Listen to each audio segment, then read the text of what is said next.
Davos పర్యటన తెలంగాణకు ధమాకా అని తెలిపారు పిసిసి చీఫ్ మహేష్ కుమార్ గౌడ్. విదేశీ పెట్టుబడులతో 40,000కు పైగా ఉద్యోగాలు వస్తాయని చెప్పారు.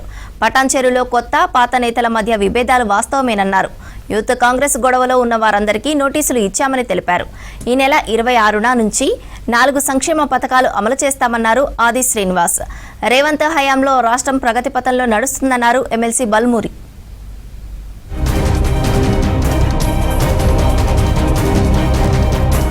కాంగ్రెస్ పార్టీ అంటే అభివృద్ధి సంక్షేమమన్నారు PCC chief Mahesh Kumar Goud. Davos పర్యటన తెలంగాణకు ఒక ధమాకా అని తెలిపారు. 1,79 కోట్లు పెట్టుబడులు వచ్చాయని, విదేశీ ఇన్వెస్ట్మెంట్స్ తో 70,000 ఉద్యోగాలు వస్తాయని చెప్పారు. రాష్ట్రాన్ని అప్పుల్లో ముంచిన కేసీఆర్ ను ప్రజలు ఫామ్ హౌస్ కు పరిమితం చేశారని విమర్శించారు మహేష్ కుమార్ గౌడ్. ముఖ్యమంత్రి రేవంత్ రెడ్డి గారు దావోస్ పర్యటన తెలంగాణకు ఒక ధమాకాగా చెప్పుకోవచ్చు.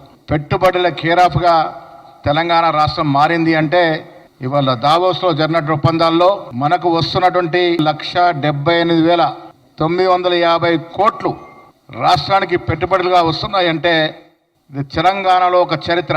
పెట్టుబడులు రావాలంటే కాంగ్రెస్ పార్టీతోనే సాధ్యమైనటువంటి విషయం దావోస్ వేదికగా మరొకసారి రుజువైనటువంటి సందర్భం. పేదలకు లబ్ధి చేకూర్చాలన్నదే ప్రభుత్వ ఉద్దేశమన్నారు పిసిసి చీఫ్ మహేష్ కుమార్ గౌడ్. గ్రామ సభలపై అపోహాలు వద్దన్నారు. పటాన్చెరులో కొత్త పాత నేతల మధ్య విభేదాలు ఉన్నమాట వాస్తవమేనని చెప్పారు. యూత్ కాంగ్రెస్ గొడవలో ఉన్న వారందరికీ షోకాజ్ నోటీసులు ఇచ్చామని, ఖచ్చితంగా చర్యలుంటాయని తెలిపారు. గ్రాడ్యుయేట్ ఎమ్మెల్సీ ఎన్నికలపై కసరత్తు మొదలైందన్నారు పిసిసి చీఫ్. గతంలో అధికారులు ఆంక్షలతో పనిచేస్తే ఇప్పుడు స్వేచ్ఛగా పనిచేస్తున్నారన్నారు. ఇది నిజమైన ప్రజాపాలన అని చెప్పారు. గాంధీ భవన్ లో మీడియాతో చిట్ చాట్ చేశారు మహేష్ కుమార్.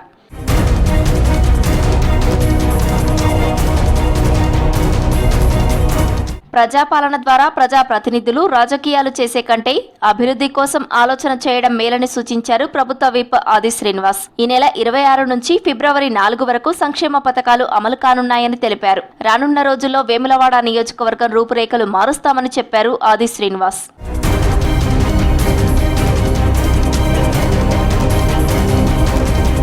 రేవంత్ హయాంలో రాష్ట్రం ప్రగతిపథంలో దూసుకుపోతుంటే బీఆర్ఎస్ నేతలు జీర్ణించుకోలేకపోతున్నారని విమర్శించారు MLC Balmoori Venkat. Revanth rising team కృషి వల్లే సింగపూర్, దావోస్ లో భారీగా ఇన్వెస్టర్లతో అగ్రిమెంట్స్ జరిగాయన్నారు. బీఆర్ఎస్ లీడర్లకు కడుపు మంట తగ్గకుంటే ఈనో ప్యాకెట్స్ పంపిస్తామని ఎద్దేవా చేశారు.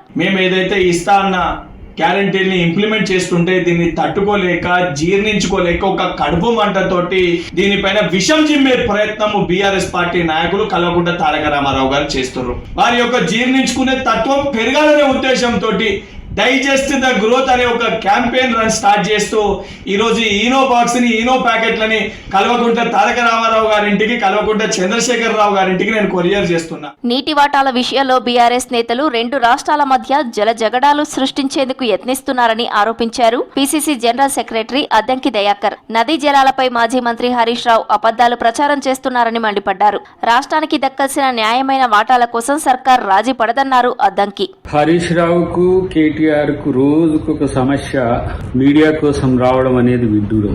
మీ కాలంలో మాదిరిగా పోతిరెడ్డిపాడు హెడ్ రెగ్యులేటరీ పనులు జరుగుతుంటే కూల్ గా ఉండి ఆ రోజు ప్రశ్నించలేకపోయినరో అలా ఇప్పుడు కాంగ్రెస్ ప్రభుత్వం లేదు. మీ అజ్ఞానం వల్ల జరిగిన కొన్ని సంఘటనలను ఇప్పటికీ వాటిని ఏ విధంగా పరిష్కరించాలనే దాని దగ్గర తెలంగాణ ప్రభుత్వం మల్లగుల్లాలు పడుతున్న పరిస్థితి. దావోస్ పర్యటనలో రేవంత్ బృందం రికార్డు స్థాయి పెట్టుబడులు సాధించిందన్నారు కాంగ్రెస్ నేతలు. తెలంగాణ అభివృద్ధిని బీఆర్ఎస్ జీర్ణించుకోలేకపోతోందన్నారు.